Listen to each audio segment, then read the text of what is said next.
Hoje é dia 4 de outubro, é dia de São Francisco de Assis. São Francisco de Assis. 4 de outubro.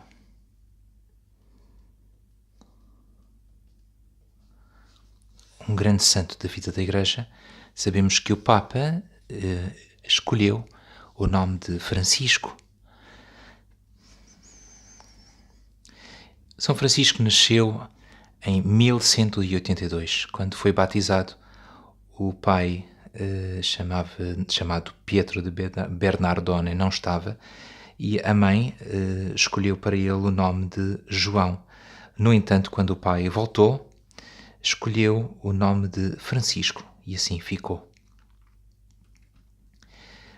Durante o seu tempo de juventude, ele era chamado o Rei dos Jovens. Teve uma boa formação, tinha uma vida despreocupada e por isso tinha também uma fogosidade natural muito forte e por isso tinha uma liderança muito espontânea no seu grupo de jovens. Também a verdade é que ajudava o pai no negócio. O pai era negociante de tecidos. Estamos aqui nesta região, que é uma região central em Itália. Estamos a ver Assis, aqui ao lado de Perugia. Houve aqui um período em que Francisco fez também uma campanha militar. Houve uma mudança de situação militar na altura, porque o Papa Inocêncio III foi eleito Papa, tinha outras ideias sobre a Igreja e sobre a forma de dirigir também territorialmente a presença eclesial.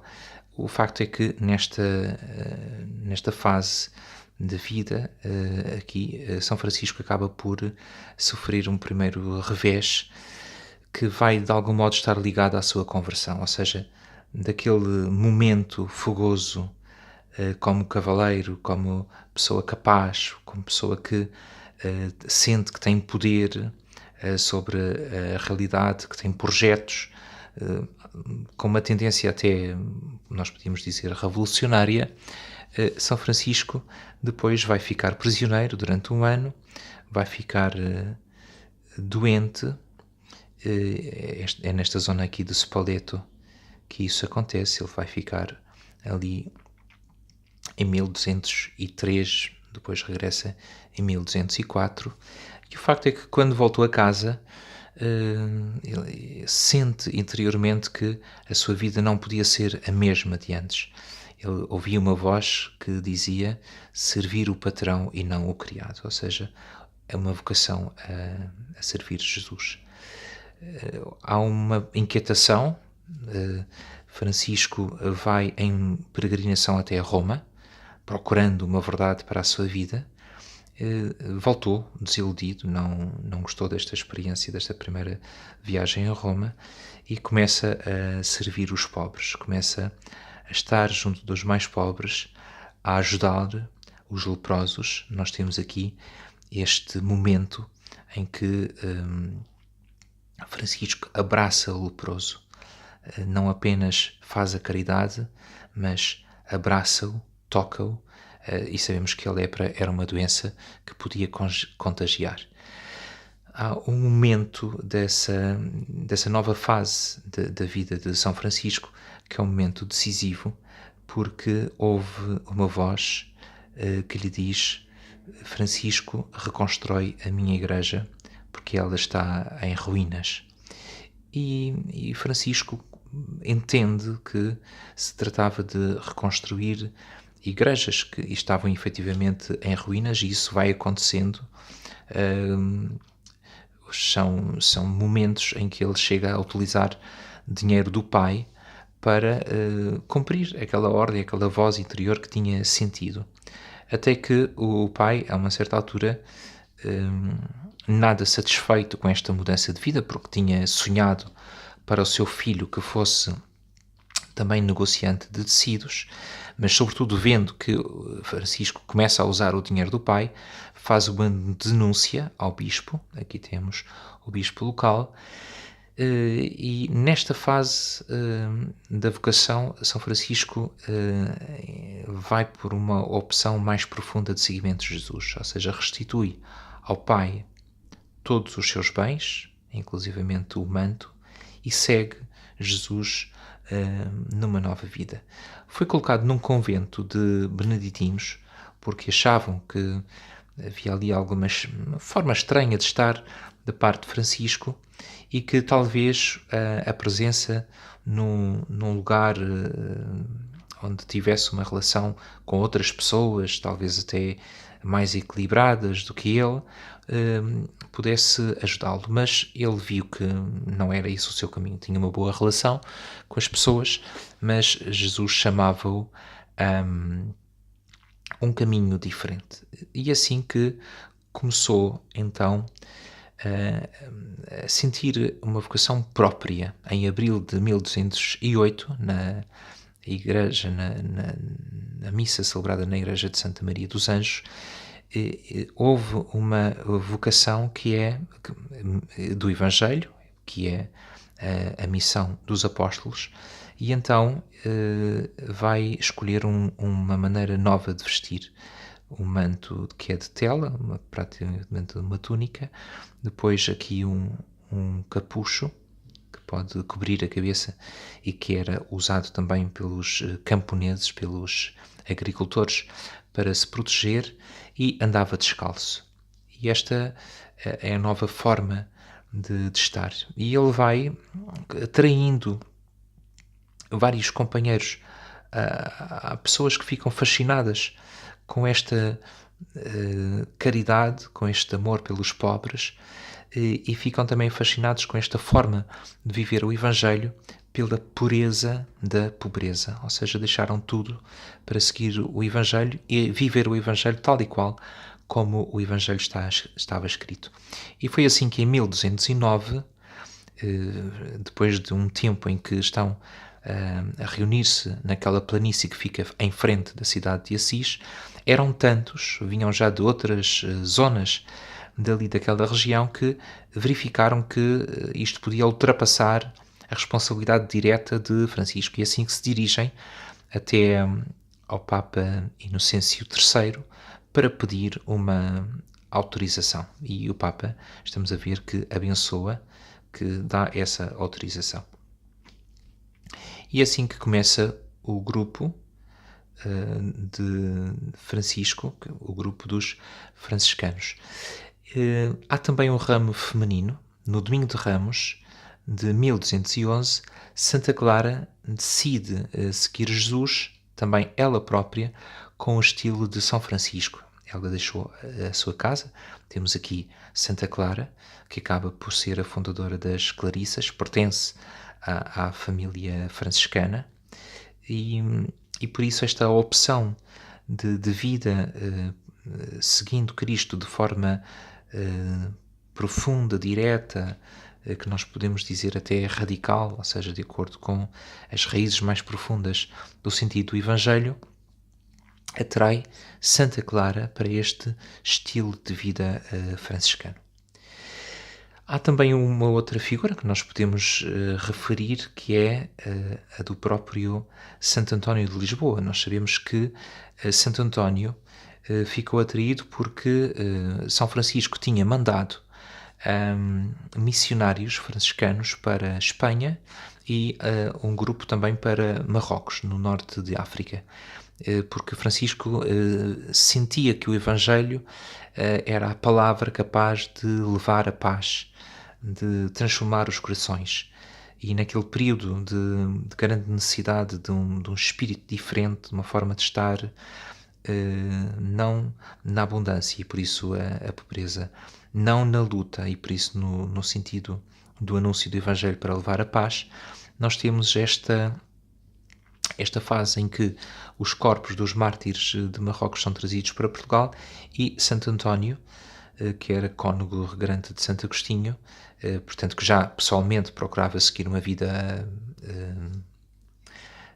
radicalmente evangélica, é muito atraído e depois, como ficará para outro dia fazermos a história de Santo António, mas acabará por seguir a via franciscana e vemos aqui um azulejo com os dois, com Francisco e António. Eles provavelmente não se encontraram, mas há uma carta que é uma de comunicação entre eles e Santo António terá dentro dos franciscanos uma presença muito significativa na reflexão teológica e na forma de ilustrar interiormente o sentido da vocação franciscana.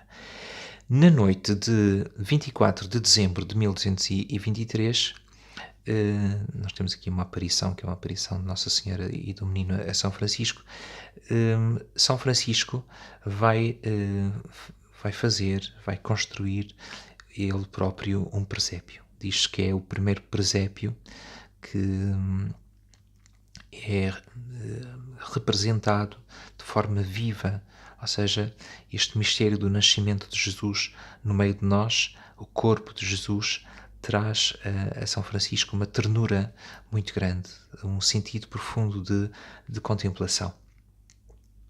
Há outra fase, nós estamos a passar muito depressa a vida de São Francisco, porque é uma vida muito abundante, mas eu também vou tentar ser mais breve até que nos dias anteriores, não sei quanto tempo é que estamos.